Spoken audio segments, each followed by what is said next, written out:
Hello everyone, let's learn and grow class में आप सभी का स्वागत है। इस वीडियो में हम डिस्कस करेंगे कि मैंने जो मेरा सीटेट का एग्जाम है वो किस प्रकार से क्लियर किया था। और जो मेरी एग्जाम है वो एक अटेम्प्ट में क्लियर नहीं हुआ था, क्योंकि जो मैं मतलब उस टाइप की बच्ची हूँ जो फर्स्ट अटेम्प्ट सिर्फ ये देखने के लिए जाता है कि पेपर आता किस तरह से है। ठीक है, तो मैं यहाँ पे लगा दूंगी मेरा मार्क्स, आप मेरा मार्क्स दे सकते हैं कितना मार्क्स आया था मुझे। ठीक है, तो मैंने किस प्रकार से अपना सीटेट क्लियर किया। तो मैंने फर्स्ट अटेम्प्ट में नहीं किया था, क्योंकि मैंने फर्स्ट अटेम्प्ट सिर्फ में ये देखने के लिए गई थी कि एग्जाम पेपर जो है वो किस प्रकार से आता है, किस प्रकार से उसको फिल किया जाता है।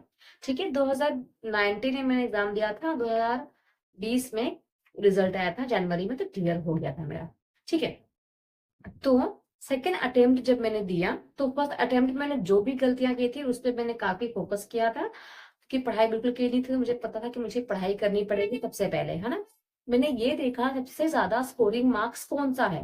ठीक है, तो सीडीपी जो है ना, जो सब्जेक्ट है सबसे ज्यादा स्कोरिंग है, क्योंकि जो सीडीपी है वो खुद एक अपना 30 मार्क्स का आता है, बाकी सारे सब्जेक्ट में वो 15-15 मतलब हाफ हाफ मार्क्स का आता ही है, भले ही फिर वो हिंदी हो, इंग्लिश हो, मैथ्स हो, साइंस हो, ईवीएस हो और एसएस हो। सब में जो है, जो पेडागोजी है वो आधी आधी मार्क्स की, मतलब अगर 30 मार्क्स का सब्जेक्ट है तो 15 मार्क्स का आता ही आता है ना। सोशल साइंस में 20 मार्क्स का आता है। तो ये कॉमन सेंस की बात हो गई थी कि सबसे ज्यादा फोकस अगर करना है तो किस पे करना पड़ेगा, चाइल्ड डेवलपमेंट एंड पेडागोजी में करना पड़ेगा, क्योंकि वो खुद एक सब्जेक्ट ऐसा है जो आपको पास करा सकता है। अप्रोक्सीमेटली 70 से 80 मार्क्स का कुल मिलाकर चाइल्ड डेवलपमेंट एंड पेडागोजी आता है, पूरे सब्जेक्ट का मिलाकर। ठीक है, तो सबसे ज्यादा फोकस मैंने किसी पे किया था तो वो सब्जेक्ट था सीडीपी। सीडीपी के बाद मैंने अगर किसी पे फोकस किया तो वो मेरा मेन सब्जेक्ट था सोशल साइंस। ठीक है, क्योंकि सोशल साइंस में मुझे काफी इंटरेस्ट है और काफी मैंने उसको पढ़ा भी था। एनसीईआरटी उस टाइम पे मैं जॉब भी करती थी, तो मैं स्कूल में पढ़ाती भी थी, तो जो पढ़ाती थी वही पढ़ना होता था, तो वो काफी अच्छे से सारा याद हो गया था।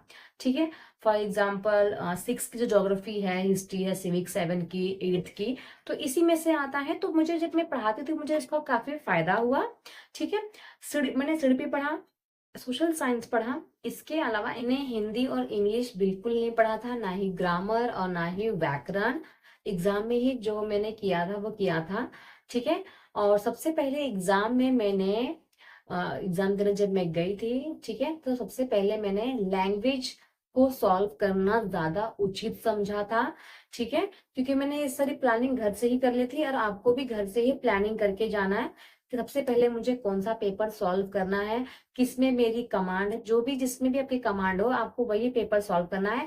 हार्ड पेपर लेके नहीं बैठना है। ठीक है, क्योंकि हार्ड पेपर बैठोगे ना तो आपको क्या होगा, उसमें आपको ज्यादा नॉलेज भी नहीं है और आप फिर उस क्वेश्चन में फंसे रहोगे। इससे अच्छा ये है कि जो भी जिसमें आपका कमांड है, जो सब्जेक्ट आपको इजी लगता है वो आप सॉल्व करें। सबसे सबसे इजी मुझे हिंदी और इंग्लिश लगता है, क्योंकि इसमें पैराग्राफ दिया रहता है और पैराग्राफ के अंदर ही क्या होता है, आंसर भी होता है। तो सबसे पहले मैंने लैंग्वेज वाला पार्ट खत्म किया था, 30 मिनट में दोनों खत्म कर लिया था। ठीक है, और काफी शॉर्ट पैराग्राफ भी थे हम लोग के टाइम पे 2019 के पेपर में, तो बहुत जल्दी भी हो गया था। ठीक है, और फिर इसके बाद मैंने सीडीपी किया था, क्योंकि सीडीपी मुझे काफी अच्छा लगता था। जैसे कि मैंने बताया कि मैंने बहुत पढ़ा भी था सीडीपी में, और सीडीपी में मेरा अप्रोक्सीमेटली 25-26 कुछ मार्क्स आया होगा, देख लेना आप लोग। ठीक है, तो सीडीपी मुझे काफी पसंद था तो मैंने सीडीपी किया था। इसके बाद मेरा बहुत जिसमें कम इंटरेस्ट था सीडीपी के, मतलब जो सब्जेक्ट है उसमें, वो था सोशल साइंस, जो मुझे थोड़ा हार्ड भी लगता है। ये क्योंकि हिस्ट्री के क्वेश्चंस को ऐसे डिफिकल्ट डिफिकल्ट पूछते हैं कि आंसर्स नहीं आते। तो सबसे लास्ट में मैंने अगर कुछ किया था तो वो था सोशल साइंस, पूरा पेपर सॉल्व करने के बाद। और मैंने एक चीज और की थी कि लास्ट टाइम पे क्या, जब मैंने फर्स्ट अटेम्प्ट दिया था ना, तो उसमें मेरा ओएमआर शीट फिल करना रह गया था। ठीक है, क्यों, क्योंकि मैंने क्या सोचा कि मैं अंत में ओएमआर शीट फिल करूंगी, पहले सारे आंसर्स ढूंढ लेती हूँ। ठीक है, तो आंसर ढूंढने के बाद जब मैंने फिल करना स्टार्ट किया तो मेरे पास सिर्फ 5 मिनट बचे थे, और लास्ट के मेरे 5-6 ओएमआर शीट फिल करना रह गया था, क्वेश्चंस का आंसर फिल करना रह गया था। तो ये भी मैंने उससे सीखा था कि मुझे ओएमआर शीट जैसे जैसे मेरा सब्जेक्ट खत्म होगा वैसे वैसे ही मुझे फिल करते जाना है। फॉर एग्जाम्पल मेरा लैंग्वेज अगर खत्म हो गया, तुरंत मैं लैंग्वेज के सारे आंसर्स को फिल किए। जब मेरा सीडीपी के 30 क्वेश्चन खत्म हो गए तो तुरंत मैंने सीडीपी के 30 क्वेश्चन को फिल किए। तो ऐसा अगर जब करते हैं तो आपका ओएमआर शीट भी नहीं छूटेगा। ठीक है। तो कुछ मैंने अपने मिस्टेक से भी बहुत कुछ सीखा था और उसमें थोड़ा सा क्या किया था, इम्प्रूवमेंट किया था, जिसकी वजह से मेरा सीटेट क्लियर हुआ था। ठीक है। इसके अलावा मैं क्या करती थी कि टाइम देखकर ना पहले ही सेट कर दी कि बड़ा वाला कांटा 3 पे आएगा ना तो मेरा ये हो जाना चाहिए। तो आप भी इस प्रकार से क्या कर सकते हैं, टाइम सेट कर सकते हैं एग्जाम में, क्योंकि जो हैंड वॉच होता है वो अलाउड नहीं होता है। तो जो वॉल वॉच होता है ना स्कूल में होता है, तो वहां पे आप उसको देखकर अपने टाइम को सेट कर सकते हैं कि अब बड़ा कांटा 12 पे है, अब जब 30 पे आएगा ना 30, मतलब कि जो 6 पे आएगा 30 मिनट हो जाएंगे, जब 6 पे आएगा तो मेरा ये सीडीपी हो जाना चाहिए। ठीक है। मतलब आप क्या कर सकते हो, टाइम को डिवाइड कर सकते हो और घड़ी को देख देख के अपना दिमाग दौड़ाएंगे तो दिमाग फास्ट काम करेगा। और ऐसे ही सोचते रहोगे, ये क्वेश्चन पढ़ते, अगर आप टाइम मैनेजमेंट नहीं करोगे ना तो पेपर क्या हो जाएगा आपका, छूट सकता है। ठीक है। तो टाइम देख देख के ही पहले से ही तुरंत आप जो सब्जेक्ट स्टार्ट करने वाले हो, सीडीपी में स्टार्ट करने वाला हो, ठीक है, बड़ा वाला कट ऑफ 3 पे आया ना, खत्म हो जाना चाहिए। तो अगर खत्म आपका हो ही जाएगा अगर आप टाइम सेट करोगे तो। ठीक है। फिर आप लैंग्वेज सिलेक्ट करते हो सॉल्व करने के लिए, तो 30 क्वेश्चन उसमें भी होते हैं। तो आप ना पहले से, अभी 3 पे काटा है, एक 9 पे काटा आने से पहले पहले मेरा लैंग्वेज हो जाना चाहिए। तो इस प्रकार से टाइम मैनेजमेंट करोगे तो पेपर भी आपका टाइम से पहले होगा। ठीक है।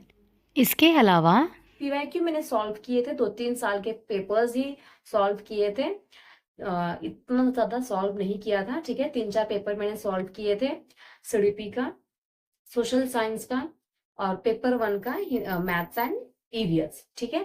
और हिंदी इंग्लिश जो है वो तो मैंने ऑन द स्पॉट एग्जाम में जाके दिया था, पर ऐसा नहीं करना है आपको, प्रैक्टिस करेंगे तो ज्यादा बेहतर रहेगा, आपको ज्यादा अच्छे से समझ में आएगा कि किस प्रकार से जो पेडागोजी होती है उसको सॉल्व करना होता है। ठीक है। तो इस प्रकार से मतलब बहुत ही और ज्यादा बहुत ज्यादा मेरा एम भी नहीं था कि मुझे 120 लेके आना है, 130 लेके आना है। एम सिर्फ इतना था कि 90 आ जाए बस। ठीक है। तो जितना मैंने प्रिपरेशन किया था उसके हिसाब से मेरा 92 मार्क्स आया था, झूठ नहीं बोलूंगी, आप लोग देख भी सकते हैं रिजल्ट में 92 मार्क्स आया था। 61% जनरल कैटेगरी में आती हूँ तो मैं पास हो गई थी, और पास होने का इंटेंशन भी था, ज्यादा मार्क्स की लालसा भी नहीं थी, और इतना ज्यादा हार्डवर्क भी नहीं किया था मैंने कि 3 महीना 4 महीने, क्योंकि मैं जॉब भी करती थी तो उसके साथ साथ मुझे दोनों ही देखना था, है ना। बहुत सारे बच्चे क्या करते हैं,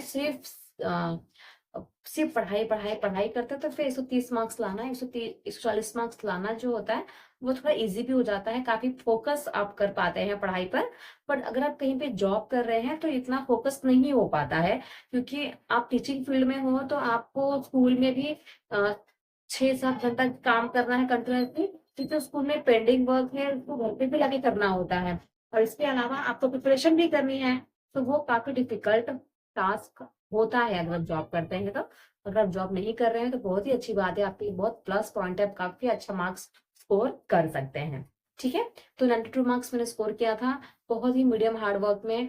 तो आप भी क्या कर सकते हैं, ज्यादा मतलब एकदम से पागल होने की जरूरत नहीं है सीटेट के लिए कि नहीं हो पाएगा, थोड़ा टेंशन लेने की जरूरत नहीं है कि नहीं हो पाएगा, बहुत इजीली सीटेट का जो एग्जाम होता है वो क्लियर हो जाता है, क्योंकि ज्यादा प्रो लेवल का नहीं है, इससे भी प्रो लेवल के केबीएस होते हैं, एनबीएस होते हैं, जिसमें आपको बहुत ज्यादा दिमाग लगाना पड़ता है। ठीक है। थोड़ा सा हार्डवर्क करिए, एग्जाम के एक दिन अपने आप को रिलैक्स दीजिए, स्ट्रेस मत लीजिए। मैंने एक दिन पहले बिल्कुल पढ़ाई नहीं की थी, लिटरली बता रही हूँ, एक दिन पहले सिर्फ मैंने रिलैक्स ही किया था। संडे को एग्जाम होता है, संडे के दिन मैंने खुद कुछ नहीं पढ़ा था, सिर्फ पेन, अपना जो ब्लैक कलर का पेन होता है वो पेन लिया, हॉल टिकट लिया, आधार कार्ड लिया और चले गए एग्जाम देने के लिए। तो ज्यादा स्ट्रेस नहीं लेना है, जितना ज्यादा स्ट्रेस लेंगे ना उतना ज्यादा आप कंफ्यूज रहेंगे एग्जाम में, उतना ज्यादा आपको टेंशन रहेगा, स्ट्रेस रहेगा, और स्ट्रेस में आप जो आता है वो भी आप गलत करके आ जाएंगे।